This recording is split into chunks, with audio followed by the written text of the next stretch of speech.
¿Se me escucha bien? Sí, se la escucha bien. Sí, bueno. Entonces, el tema que nos toca abordar hoy va a estar relacionado con lo que es el control de constitucionalidad, cómo opera ese control. Necesariamente para llegar al control de constitucionalidad tenemos que retomar y volver a algunos conceptos que ya hemos visto.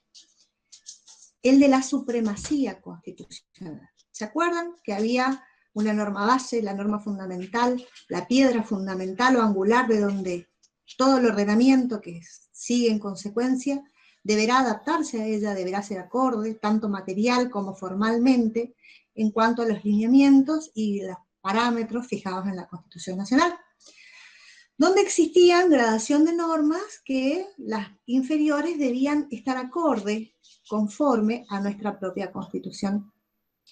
Ahora, para que ese orden de gradación no se torne en un mero enunciado teórico, que hablemos de una supremacía, pero que en realidad no se cumpla, es necesario establecer no solo órganos específicos encargados de velar el control de constitucionalidad, sino que también de procedimientos, mecanismos legales previstos para resguardar la supremacía constitucional. Cuando hago referencia a órganos específicos, habíamos visto cuando vimos control de constitucionalidad en lo que es jurisprudencia, vimos Marbury versus Madison, en donde la Corte Suprema se arroja esa función. Ahora, dentro de los órganos que ejercen el control de constitucionalidad, entonces, lo que vamos a tener es que el Poder Judicial es el órgano encargado en nuestro ordenamiento de velar por el cumplimiento de esa supremacía constitucional y de hacerla respetar conforme a los fallos que van dictando. Vamos a ver por qué les digo en el Poder Judicial, porque hoy vamos a analizar los distintos sistemas de control de constitucionalidad que existen y de ahí vamos a ver cómo se perfila nuestro ordenamiento. Entonces, por un lado, órganos que van a ser los encargados de velar por el cumplimiento del control de constitucionalidad. Y por el otro lado, vamos a tener mecanismos o procedimientos propios y específicos que se encarguen de resguardar esa tan ponderada supremacía. Por ejemplo, acción declarativa de certeza, que es uno de los mecanismos, la figura del amparo, el recurso extraordinario federal, que si nos da el tiempo lo vemos o lo seguimos proyectando en la próxima clase. Pero hoy vamos a ver los distintos sistemas, qué alcances tienen, qué órganos intervienen, cómo se lleva adelante esa potestad o ese control. Les preparé un Power para que ustedes puedan ir guiándose. ¿Lo llegan a visualizar? Sí. Ahí se está cargando. Ahí se ve, bueno, profe. Bien. Entonces, como les decía, el control de constitucionalidad, el control constitucional, va ligado, va de la mano, indefectiblemente, de el principio de supremacía constitucional. ¿Por qué? Porque si no tenemos órganos específicos o mecanismos específicos para hacer real, para hacer concreta esa supremacía, ese principio que tanto lo estudiamos se va a tornar en un mero enunciado teórico. Sabíamos que para que se respete la supremacía, todas las normas que venían en orden inferior a la Constitución debían ser válidas desde el punto de vista formal y desde el punto de vista material. ¿Qué quiere decir eso? Que debían ser válidas desde el punto de vista formal, es decir, dictadas por los órganos que podían dictarlo y a través de los procedimientos previstos para ello, y válidas desde el punto de vista material, es decir, que los contenidos que se establecen en esas normas de rango inferior debían ser acordes, debían ser armónicos con los presupuestos, con lo contenido en nuestra Constitución Nacional, en nuestra ley fundamental. Les vuelvo a repetir, esto implica el control, la existencia de órganos y de procedimientos. Ahora, dentro de las categorías o sistemas de control, vamos a advertir la presencia de dos grandes sistemas. Uno que puede ser un sistema de control político u otro que sea un sistema de control judicial. En cualquiera de los dos casos, vamos a tener que, ellos se van a tornar como ¿qué? Como guardianes de nuestra ley fundamental, de nuestra Constitución.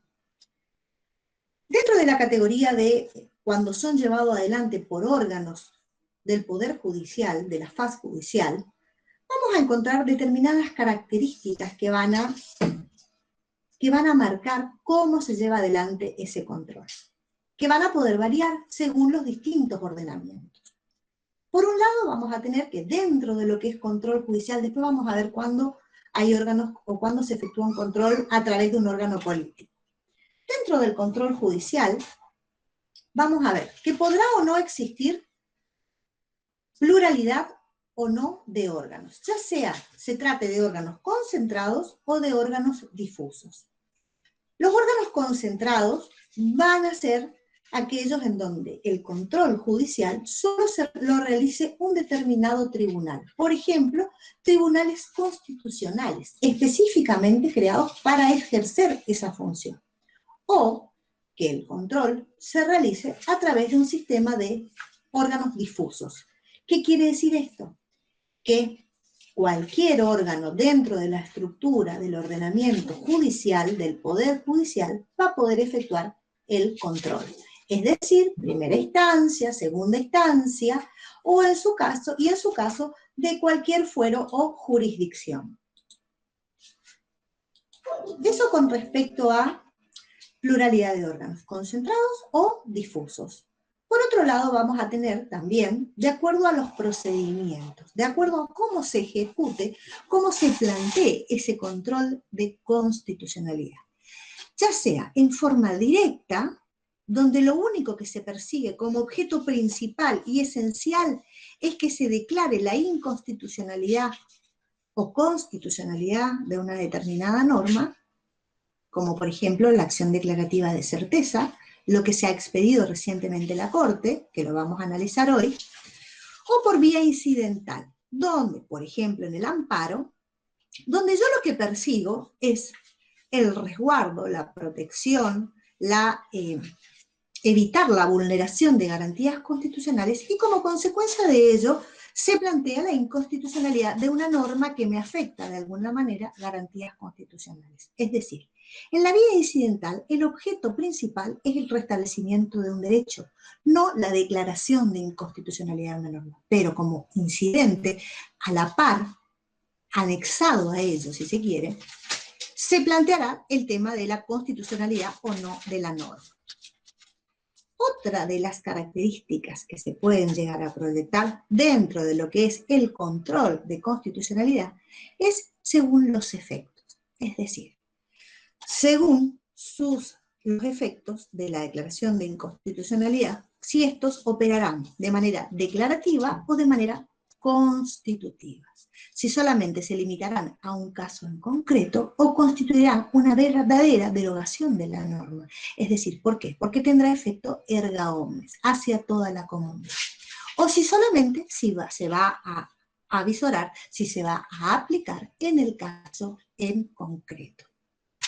Aclarado ello entonces, desde esta primera perspectiva vamos a tener que el control de constitucionalidad va a ser una herramienta necesaria para hacer válida, para hacer eficaz el principio de supremacía, que va a implicar la existencia de órganos y procedimientos específicos.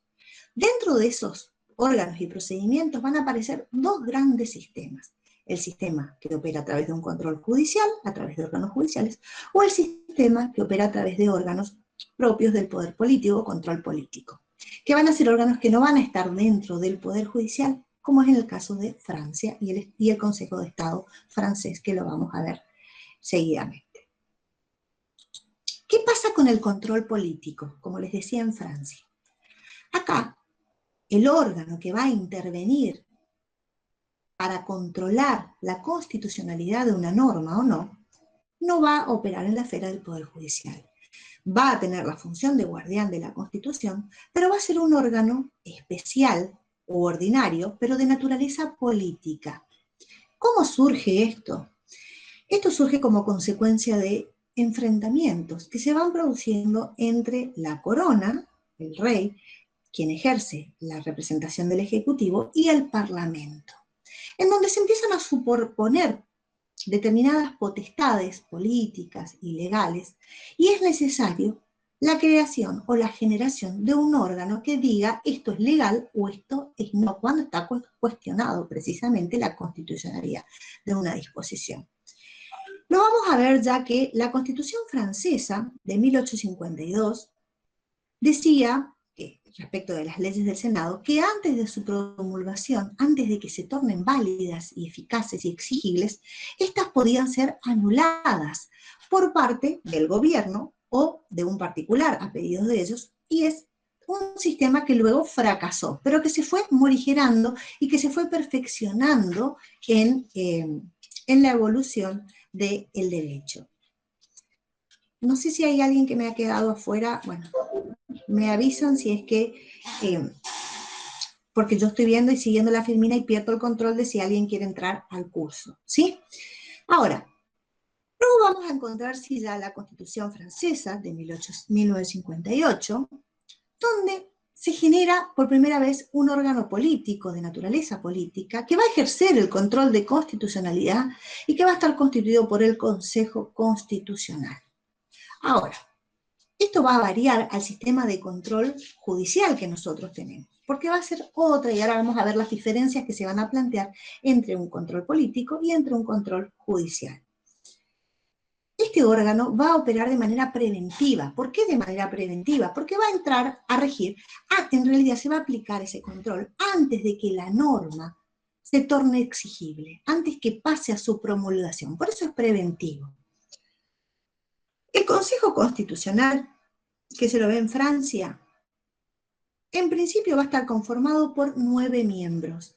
Es un órgano de naturaleza política, como les había dicho, que va a controlar nuevamente la función de si las normas legales que están por debajo de la Constitución o demás normativas que están por debajo no afectan o no perjudican o no van en contra de la norma fundamental. En principio estaría formado por 9 miembros, un tercio por parte de la Asamblea, otro tercio por parte del Senado y otro tercio por parte de la República, que representaría al Ejecutivo. ¿Sobre qué se va a expedir? ¿Qué van a evaluar? ¿Qué va a evaluar este Consejo? ¿Sobre qué? Sobre leyes reglamentarias, sobre leyes ordinarias que comúnmente van debajo de la Constitución, sobre aquellas leyes que reglamenten leyes que ya se hayan dictado inclusive. ¿Con qué características? Como les dije, preventiva, es decir, antes de que sean promulgadas, antes de que se tornen exigibles para los ciudadanos. ¿Qué efecto va a tener este control de constitucionalidad?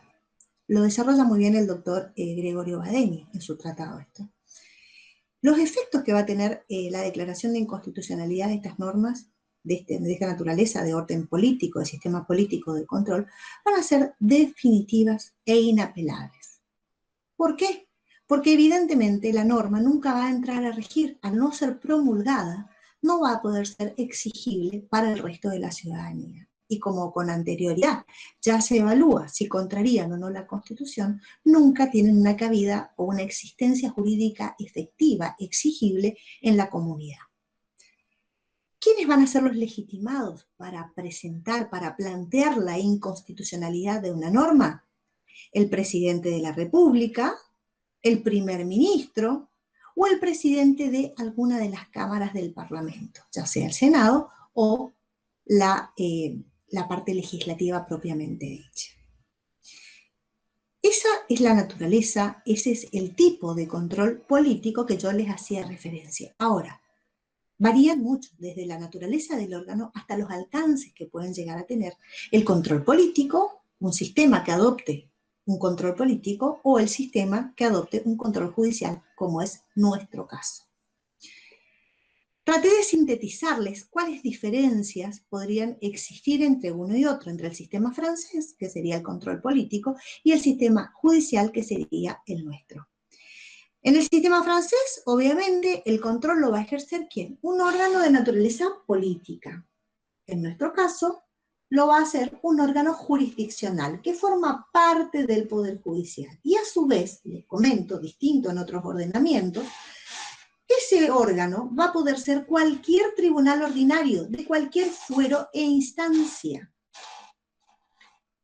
¿Eso qué quiere decir? Que podemos plantear la inconstitucionalidad de una norma, tanto frente a un juez penal, frente a un juez civil, frente a una cámara contenciosa, y cualquiera de ellos son aptos y tienen competencia para expedirse sobre la constitucionalidad. No hay un tribunal constitucional específico.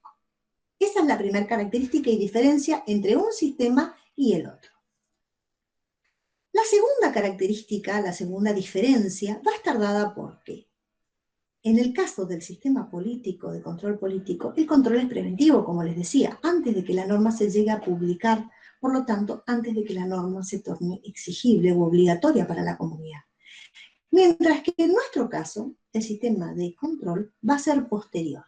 La norma ya es aprobada, ya es publicada en el boletín oficial, y con posterioridad, si se advierte vulneraciones de garantías constitucionales, si se advierte que contraría nuestra Constitución Nacional, el órgano jurisdiccional dentro del Poder Judicial va a ser el encargado de velar y de resguardar si es constitucional o no. Es decir, es posterior porque ya para ese entonces la norma se tornó exigible, se tornó obligatoria y seguramente ya se aplicó, que fue lo que generó la vulneración de derechos. Con respecto al sistema francés, fíjense, lo vimos en la filmina anterior, los particulares no acceden al control constitucional. Ellos no pueden pedir, no estaban legitimados para plantear la inconstitucionalidad. ¿Pero por qué no estaban legitimados? Porque claramente no les resultaba oponible, no les causaba ningún perjuicio porque esa norma todavía no entraba a regir, no era obligatoria, no era eficaz. Mientras que en nuestro sistema, en el sistema argentino, los particulares, claro que pueden acceder. ¿Por qué? Porque al tornarse obligatoria ya van a tener, y en la medida que perjudique sus derechos de manera particular, alguna afectación que acredite que les vulneren derechos constitucionales o que se afecten con el mínimo grado, que lo vamos a ver después, de lo que se entiende por interés legítimo. Van a presuponer ya la existencia de un interés legítimo por cada ciudadano que intente algún tipo de acción de una norma que afecte la Constitución, que vaya en contra de la Constitución.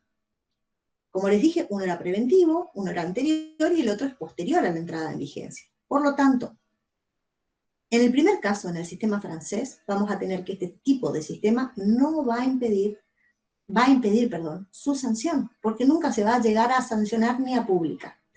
Por el otro lado, en el sistema argentino, la norma ya va a ser exigible, ya va a ser obligatoria, y no va a derogar la ley. ¿Por qué? Porque les voy anticipando. Las declaraciones de inconstitucionalidad únicamente tienen efecto en el caso en concreto. Y quien pretende hacer valer la inconstitucionalidad de una norma, porque lo afecta en sus derechos, en su interés legítimo como mínimo, va a tener que acreditar ello. Y únicamente va a valer para ese caso en el que fue planteada la inconstitucionalidad. Ejemplos de control político, ¿en qué otros estados encontramos? Y yo les cité acá algunos ejemplos, como por ejemplo la Constitución de Pensilvania de 1776, la Constitución de Nueva York en su momento de 1777, y países satelitales como Rumania, Checoslovaquia, Polonia. Para que ustedes entiendan, de todas formas, mayoritariamente dentro de los sistemas de control, el que opera como mayormente utilizado es el sistema de control judicial, es decir, a través de un órgano distinto, específico, con determinadas naturalezas. ¿Por qué es el sistema predominante? ¿Por qué es el sistema que más se utiliza? Obviamente porque se entiende que es el más eficaz.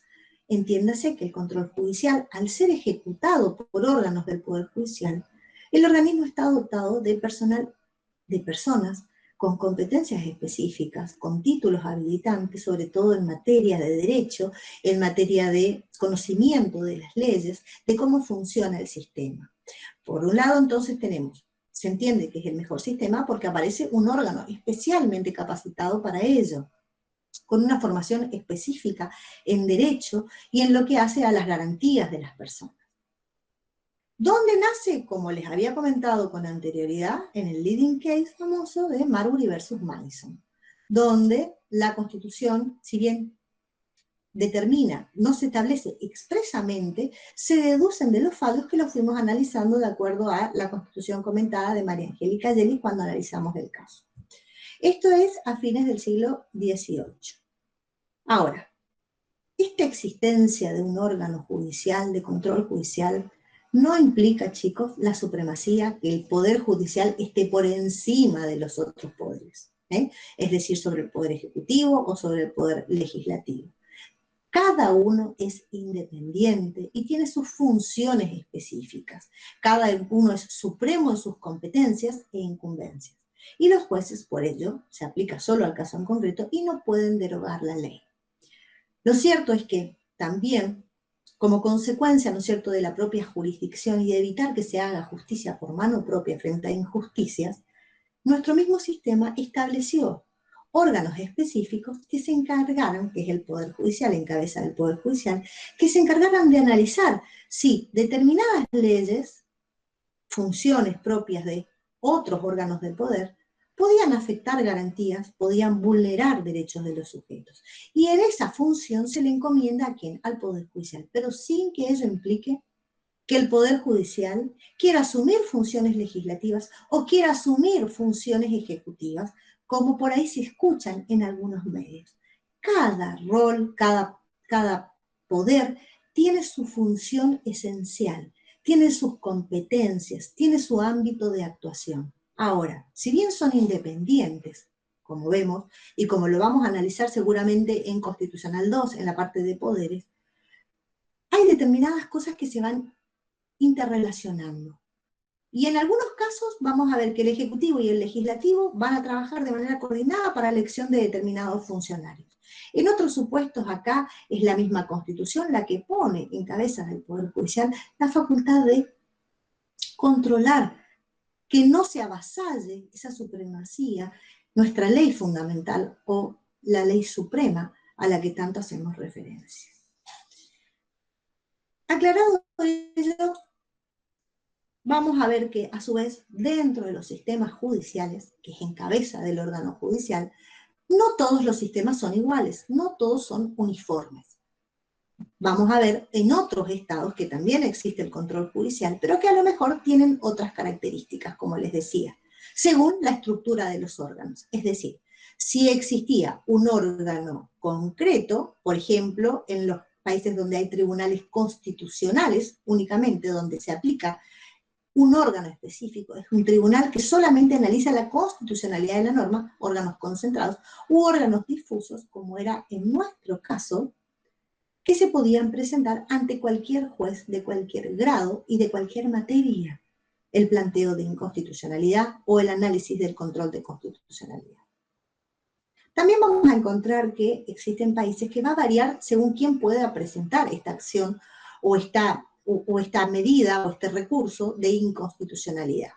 Va a variar según cada país y según las normas de cada país. En algunos casos podrá serlo un órgano oficial, en otros casos podrán serlo personas legitimadas, que tengan un interés directo y legítimo.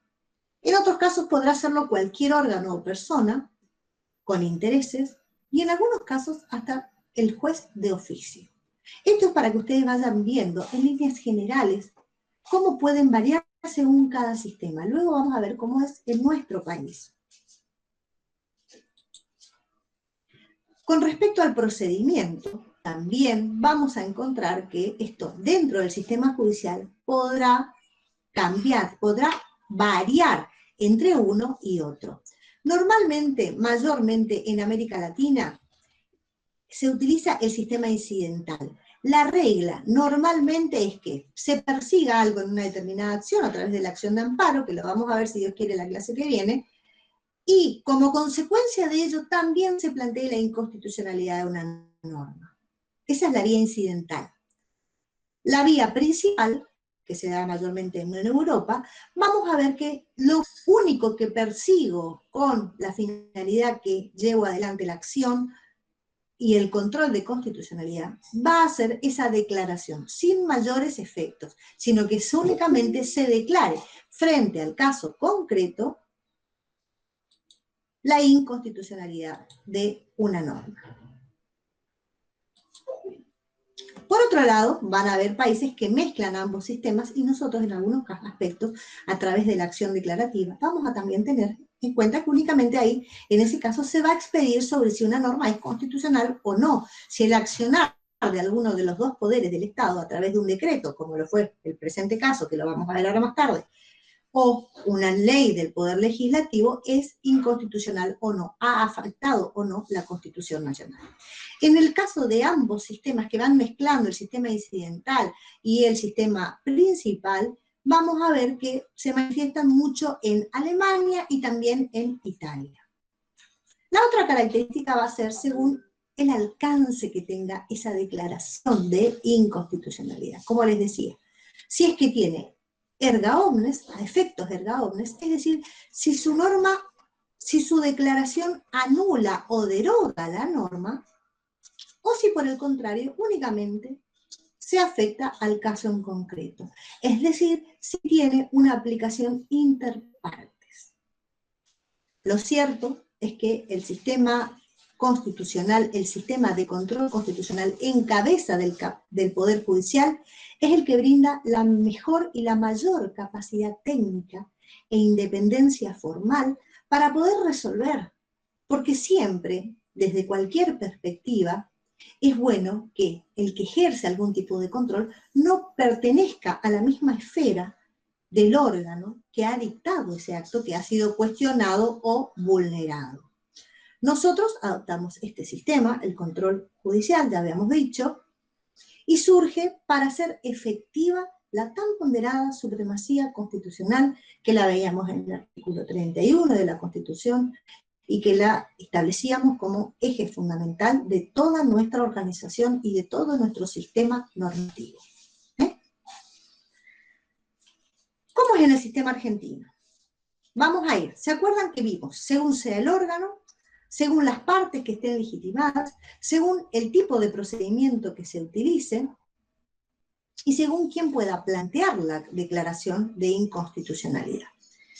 Como primera medida vamos a encontrar que en el sistema argentino no caben dudas que el órgano encargado para plantear, para resolver la inconstitucionalidad de la norma es el Poder Judicial. Ahora, ¿qué quiere decir esto? Todos los jueces de cualquier jerarquía. ¿Por qué? Porque es un sistema difuso, como les comentaba. Es decir, esto a su vez implica que si yo lo planteo frente a un juez de primera instancia, esta decisión pueda ser revocada por otros jueces de grado superior, que va en grado de apelación. Las decisiones vamos a tener que asume la Corte Suprema de Justicia de la Nación, que es nuestro último intérprete de la Constitución, y los fallos de ella, en principio no son estrictamente vinculantes para los órganos inferiores. ¿Esto qué quiere decir? Supongamos que en primera instancia se nos plantee una situación, la inconstitucionalidad de una norma, que la Corte Suprema, sabemos que tenemos primera instancia, segunda instancia, y como último intérprete de la Constitución en grado de recurso extraordinario, llega la Corte Suprema de Justicia. La Corte Suprema de Justicia ya se expidió sobre la inconstitucionalidad de esta norma. ¿Qué querrá decir ello? ¿Que la Corte Suprema, lo que ya dijo, se torna obligatorio para los jueces inferiores? En principio no. Lo cierto es que cada juez de cualquier orden y grado, es decir, primera instancia o segunda instancia, frente a una cuestión concreta, deberá analizarla particularmente, nuevamente, si es constitucional o no la norma.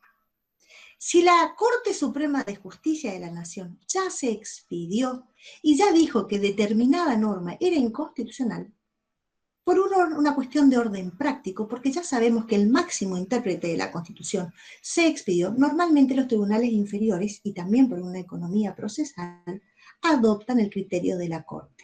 Y los jueces acatan esto y resuelven estos cuestionamientos en igual sentido. Pero eso no quiere decir que una vez que falló la Corte, ya los jueces de primera instancia y segunda instancia ya no tienen que hacer nada, tienen que decir, la Corte ya dijo, esto es inconstitucional. No, siempre el juez tiene que evaluar su caso en concreto, de acuerdo a las pruebas existentes, de acuerdo a la situación fáctica que se plantea.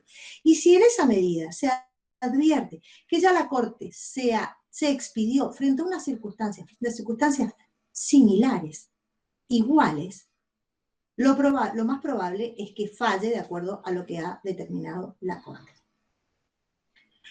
¿Esto qué quiere decir y por qué insisto? Porque si el juez de primera instancia advierte que las situaciones no son las mismas a las que falló la Corte, o que hay algo que no cuadra en lo que la norma, en lo que la Corte Suprema de Justicia ya resolvió, puede apartarse de su fallo.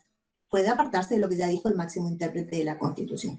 Deberá fundarlo adecuadamente, deberá brindar los argumentos y los fundamentos necesarios, pero podrá hacerlo de acuerdo a su voto, de acuerdo a su perspectiva, de acuerdo a su opinión y a su interpretación lógica, racional, que tiene que tener todo juez al momento de evaluar una causa que se somete a su jurisdicción.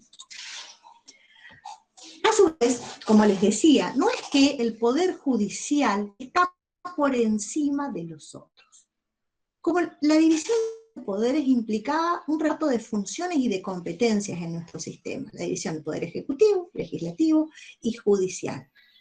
Todos se controlan entre sí, todos tienen mecanismos de control que interactúan. No se olviden que en el caso, por ejemplo, de tanto los ministros de la Corte como, que lo van a ver en Constitucional 2, obviamente, como los funcionarios del Poder Legislativo, pueden llegar a ser controlados por los otros órganos en el ejercicio de sus atribuciones. Y vamos a ver que ellos actúan de una manera coordinada, como les había dicho cuando hablábamos de los principios del derecho constitucional. Los poderes se estructuran de manera tal que actúen de manera coordinada y se puedan controlar para poder llegar a un equilibrio en el ejercicio de las funciones y que no cada uno se desenvuelva de manera ilimitada en sus competencias. Vamos a ver que, por ejemplo, el Poder Legislativo puede derogar una ley. Es el mismo el que puede puede ejercer el control de constitucionalidad a través de su mismo órgano, dejando sin efecto y sancionando otra ley que la suplante. Vemos que el Poder Ejecutivo también va a ejercer un control de constitucionalidad. ¿Por qué?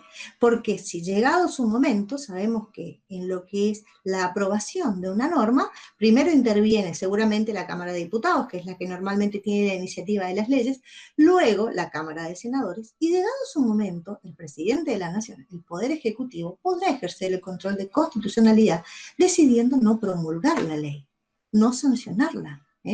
No promulgarla, lo que implica que no va a tener vigencia, o derogando un decreto, o aprobándola parcialmente, o sea, promulgándola parcialmente. Todas son figuras que se ven un poco más adelante, pero es para que ustedes entiendan que los otros órganos de poder, en el ejercicio de sus competencias, también ejercen control de constitucionalidad. En el Ejecutivo, claramente, es a través de no hacerla válida, no promulgar la norma. Y el propio Legislativo, derogando la norma que la dictó, si advirtió que entró en inconstitucionalidad, derogándola y dictando otra norma. En cuanto a el procedimiento, bueno, como les decía, nosotros en principio adoptamos la vía incidental. Lo más común, lo más habitual, es que las acciones se planteen a través de una acción de amparo, o de algún tipo de acción, donde el objeto sea otro, la indemnización, el restablecimiento, el reintegro de determinados fondos. A lo mejor son muy chicos, pero en la época del corralito, por ejemplo, había una ley que disponía la indisponibilidad de los depósitos dinerarios en dólares y en pesos que tuvieran las personas en sus cajas de ahorro, en sus plazos fijos. Bueno, esta norma fue muy cuestionada. ¿Qué perseguía al sujeto? Le estoy tratando de dar un ejemplo para que ustedes se ubiquen cuál es la vía incidental.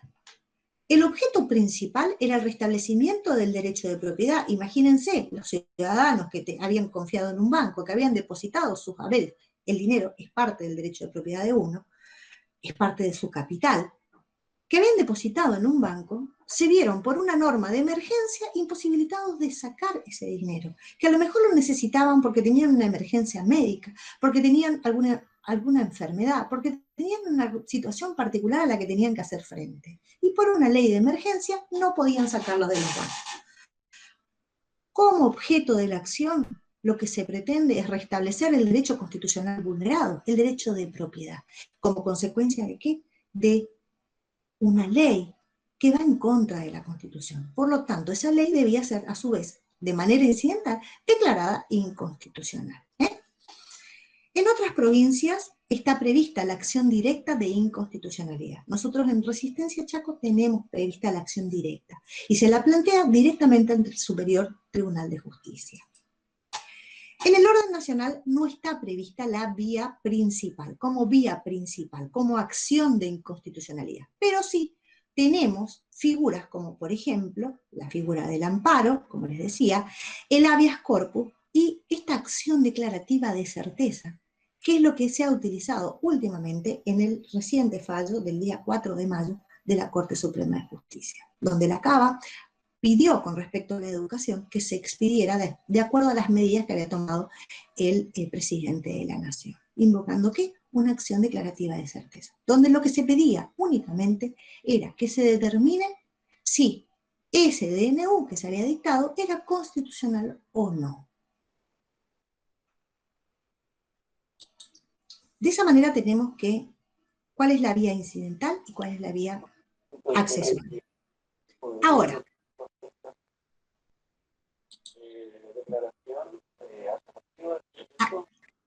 declaración, para resumir, acción disculpe, la pregunta. declarativa ¿Hola? de certeza. Sí, les escucho.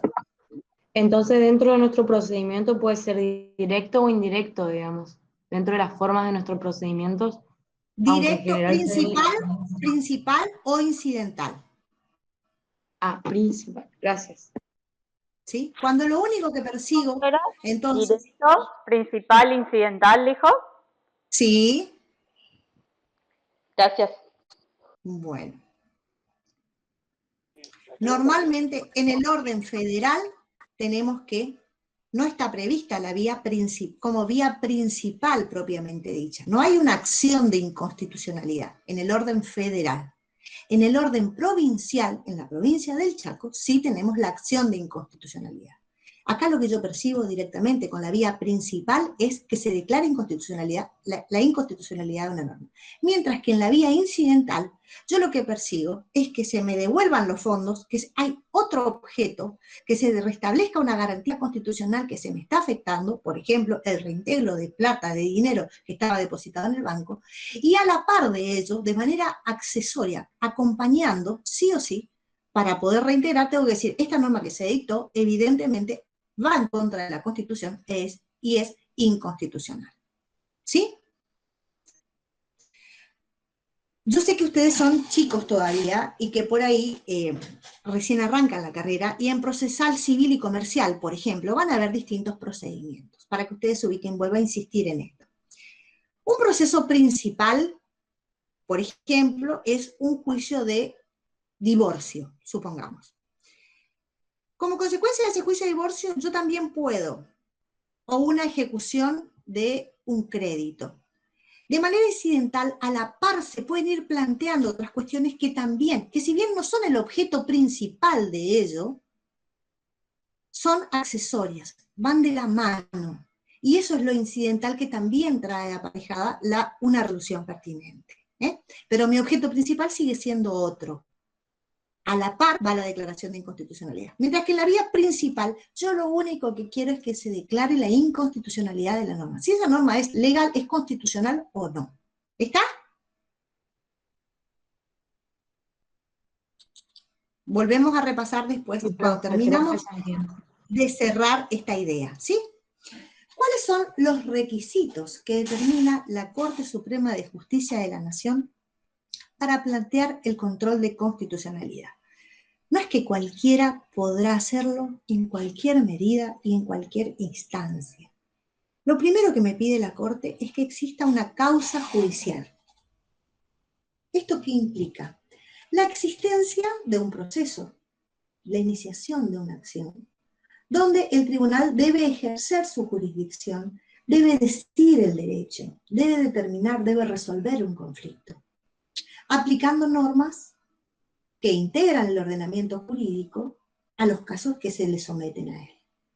Es decir, requiere la existencia de un caso, de una controversia.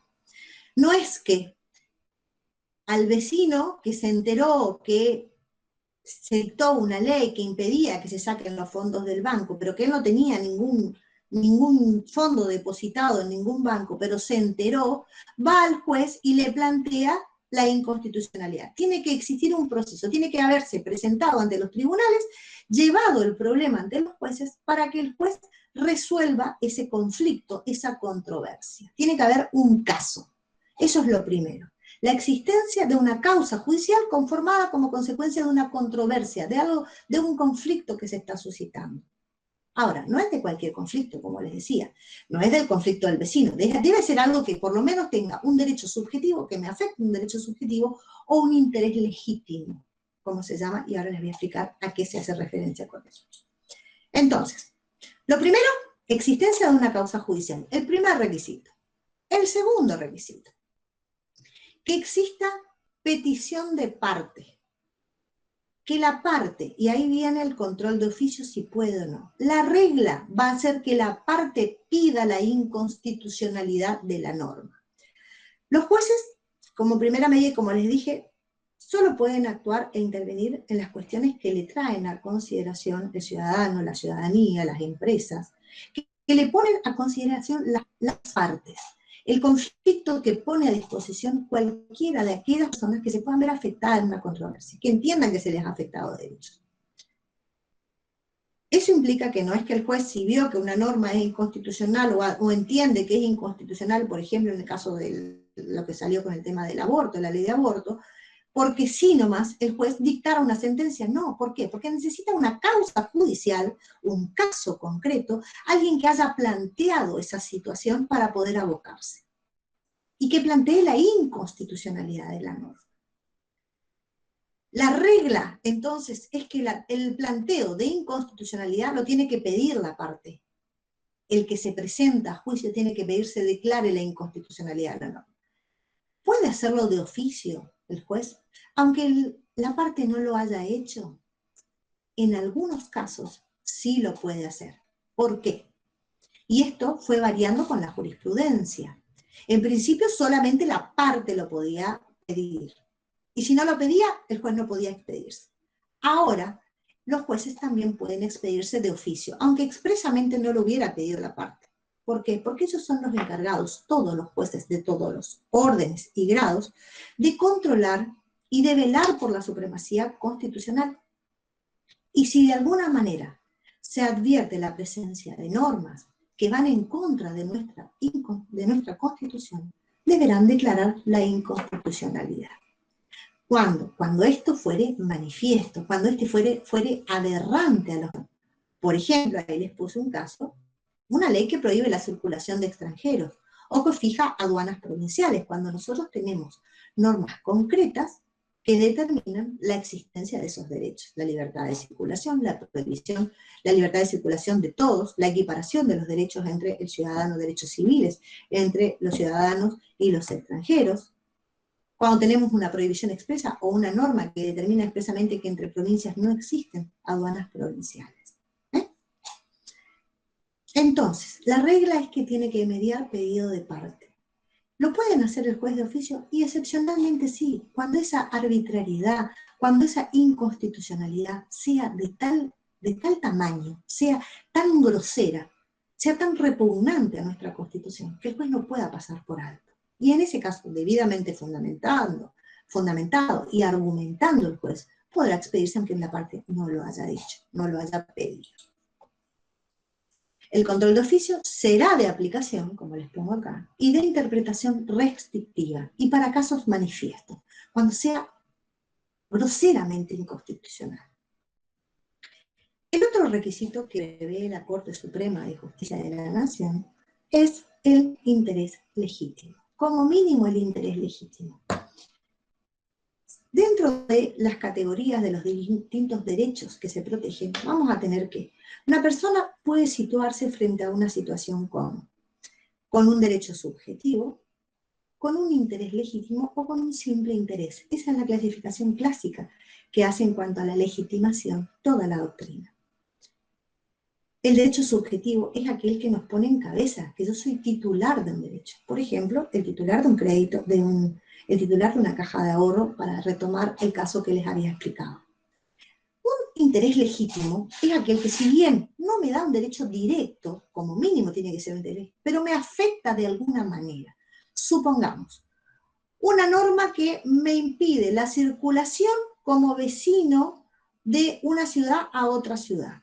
Me afecta así directamente, pero no como titular, no María Alejandra, sino como parte de la ciudadanía a la que se afecta. En ese caso, o por ejemplo, una disposición que pone una ordenanza municipal que autoriza a una empresa a poner una fábrica de curtiembre, supongamos, en medio de la ciudad, acá a 2 cuadras de mi casa. Yo no soy el titular de ese derecho de explotar, de alquilar el lugar donde se va a sentar la fábrica, pero sí me afecta y me perjudica de alguna manera por el grado de contaminación. Ahí yo voy a tener un interés legítimo, que de alguna manera se me afecta a mí porque se me va a perjudicar la salud, se me va a perjudicar lo que es las condiciones de salubridad del ambiente en donde uno vive. Entonces, lo que se va a pedir es la existencia, ni hablar de un derecho subjetivo, pero o a lo sumo un interés legítimo. Algo que deba acreditar el sujeto, el interesado, que de alguna manera esa normativa le lesiona de manera directa y real un derecho que invoca, ya sea de manera concreta, específica, o de manera legítima, es decir, que lo abarca en cuanto a las consecuencias que pueda surgir. Puede ser, por ejemplo, el caso Sofovich. ¿Con respecto a qué? Con respecto a lo que se dijo en el programa. No estoy segura si estoy diciendo el nombre correcto. Es que en ese caso, sí, Sofovich, sí, pero en ese caso lo que se daba era el derecho a réplica. Y ahí era el titular directo de lo que se había determinado. Ahí encontramos la presencia de un derecho subjetivo. Si bien, no sé si me estás hablando de Sofovich o del otro que hacía apología del delito con respecto a la Virgen y de manifestaciones como miembros de la comunidad católica. Sí, en ese, ese ¿cómo caso, se llama? Verbitsky. Ah, disculpe, me equivoqué. Es el fallo de Verbitsky, sí, hace mucho que no lo veo ese fallo. Sí, es el fallo de Verbitsky, y es así apología del delito, y que iba en contra de la Iglesia Católica. Por supuesto que yo me puedo sentir agraviado como miembro de una comunidad que representa determinados valores y que respeta determinados valores. Pero para eso yo tengo que acreditar que tengo un interés legítimo. Ahora, sabemos que la persona que podrá plantear esta cuestión va a tener que ser, entonces, primero va a tener que existir una causa judicial, es decir, un caso, una controversia que se someta al tribunal, que se lleve al tribunal para que resuelva alguno de los jueces, algún órgano jurisdiccional. Eso es lo primero. Lo segundo es que debe mediar petición de parte. La parte debe pedir expresamente o que lo pueda hacer el juez de oficio cuando esto fuere notorio, cuando fuere manifiesto. Lo otro que se va a dar es que esa parte tiene que tener un interés legítimo, como mínimo. Interés legítimo o un derecho subjetivo. Hay supuestos, sin perjuicio de lo cual, que la misma Constitución, luego de la reforma constitucional, le habilitó a determinados sujetos. Miremos el artículo 43 de la Constitución, donde si bien no es el titular directo, no se lo afecta directamente, la misma Constitución le dio legitimación para accionar y para ejercer el control de constitucionalidad. Por ejemplo, al defensor del pueblo, a las asociaciones constituidas para la defensa de derechos colectivos, por ejemplo, medio ambiente, al Ministerio Público. y en el caso del habeas corpus, a cualquier persona. Para esto es necesario que nosotros leamos un poco, por ejemplo, el artículo 43 de la Constitución. Sin perjuicio de ello, vamos a tener que hay personas, hay cuestiones que no van a poder ser evaluadas. Esta es la otra característica que dice la Corte, que exige la Corte para que se pueda tratar un tema. Que no se trate de una cuestión política, porque si son cuestiones políticas es una materia no justiciable. Son cuestiones políticas no justiciables en donde la Corte dice, esto es algo de alta política, esto es algo que compete a uno de los determinados órganos de gobierno, ejecutivo y legislativo, y nosotros no nos podemos meter, porque si nos metemos, invadimos competencias específicas de otro de los órganos de gobierno. Son normas que por la misma Constitución, que la misma Constitución lo determina, y se refieren, como les dije, a funciones asignadas de manera exclusiva y carentes de control externo, de manera exclusiva a un órgano. Por ejemplo, la declaración de estado de sitio, la declaración de intervención federal, las cuestiones de oportunidad, mérito y conveniencia de la declaración de estado de sitio, de la declaración de intervención federal, son propias del Ejecutivo con el Legislativo, que los vamos a ver en la segunda parte de la materia. Son facultades propias y excluyentes. Decir si es oportuno, si los méritos dan para dictar ese tipo de interferencia, por ejemplo, en una intervención federal. Si es oportuno que se dicte eso. Decidir en ese momento le corresponde a otro poder. Y el Poder Judicial no puede decir, no era oportuno, se podían haber hecho otras cosas. Esa es la regla. Ahora, que se trate de una cuestión política no justiciable, el mismo Poder Judicial no se va a poder meter, porque si se mete va a atropellar funciones, va a avasallar funciones propias y excluyentes de otro de los poderes. Como les decía, son aquellas que entran dentro del marco discrecional de otros poderes, del Ejecutivo o del Legislativo. Y ahí les daba ejemplos, por ejemplo, de cuáles serían las situaciones en donde serían cuestiones políticas no justiciables. Sin perjuicio de lo cual, chicos, en la actualidad cada vez quedan menos cuestiones políticas no justiciables. ¿Por qué? Porque en alguna medida siempre el órgano judicial trata de hacer velar, trata de intervenir como tercero imparcial para resolver y velar que no se haya avasallado de alguna manera la Constitución. Otros ejemplos, por ejemplo, la remoción de magistrados, gobernadores en las elecciones provinciales. Tradicionalmente fueron cuestiones políticas.